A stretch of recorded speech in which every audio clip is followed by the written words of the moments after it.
My oldest brother was 5 years older, and he was named after our father, Oliver Porter Moore.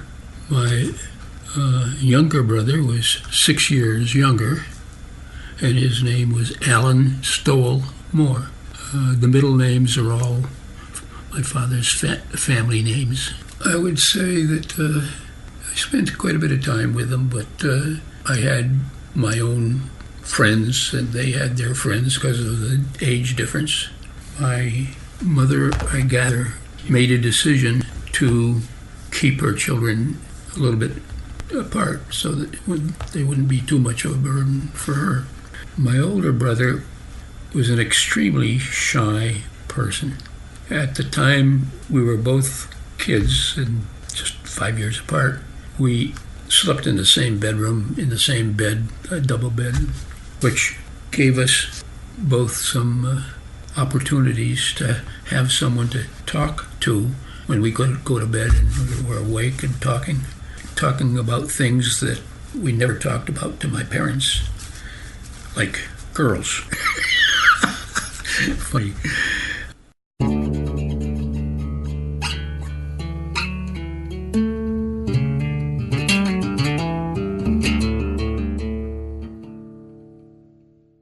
I used to think that my gifts were like fantastic. Christmas to me was fantastic. The one most excited about Christmas every year, no matter what year it was, I would wake up about midnight, and I'd listen to see if it was quiet downstairs and if maybe Santa Claus had already come.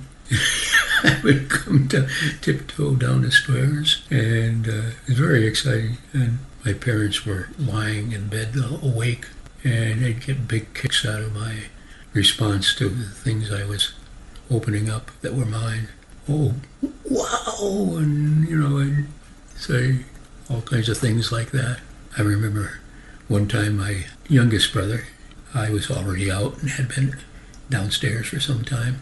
He came downstairs, there was sleep in his eyes, and he was very quiet. He nonchalantly, without saying anything, walked across the room, got on a tricycle, which had to be his, and started pedaling it around. Didn't say anything. Were I getting something like that at his age, I'd have said, "Whoa, hooray!" Something like that. So I was a very responsive person. I thought it was the best Christmas I'd ever had, except until the next one came. Christmas, we had Christmas Day with my mother's family, which is a very small family.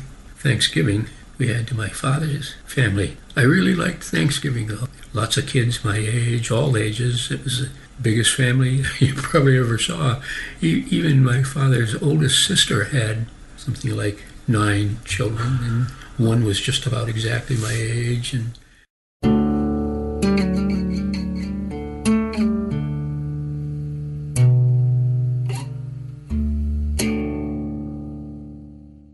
my mother's a good cook. And I have especially a favorite memory about being sent to bed because I wouldn't eat what was offered for the dinner. I think it was tripe. I would never touch that stuff. I'd throw up on it if I had to. So when my father said, "Go up to bed," I did. I didn't say a word. I just got up, just silently walked upstairs, got in bed.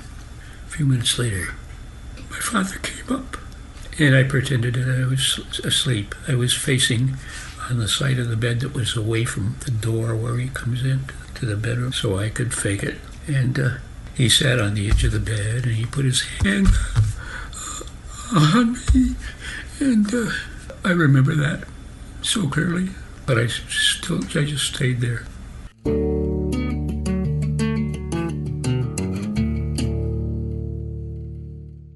I used to walk with a lot of kids from my neighborhood, about a mile and a half, to see the Saturday afternoon movie, which was for kids. It was, and I loved cowboy movies. It must have been cheap because my parents were not wealthy. They were not. The kid next door to us could afford more than the other kids could afford because his parents only had one child. Oh, there would be usually there would be a double show, two features, and that was the one I was most interested in. I don't remember the others.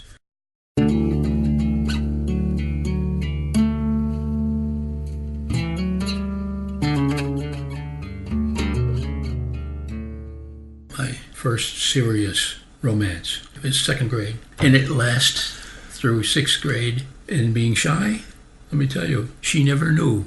I was hot for her. Oh yeah, and I was sitting next to the back here, and she sat right next to the window, and I used to gaze at her. I thought she was the most cute thing I ever saw. Rita. There was a little pond sort of halfway between us, and it was a deep ditch, and it froze in the winter, and kids used to go there and skate. And one time, I stayed later and later there. It was getting dark. The rest of the kids gradually decreased in population and so forth, and she was the last one there, sat beside me, and I didn't hardly say anything to her, even though she was in my class. It never occurred to me that it was because of me that she was there. I realized it afterward, but I did the clumsiest thing possible. I came up from behind and I grabbed her arm and I said, "Were you scared?" She said, "No, because I knew you were here to protect me." I still didn't catch on. Talk about stupidity.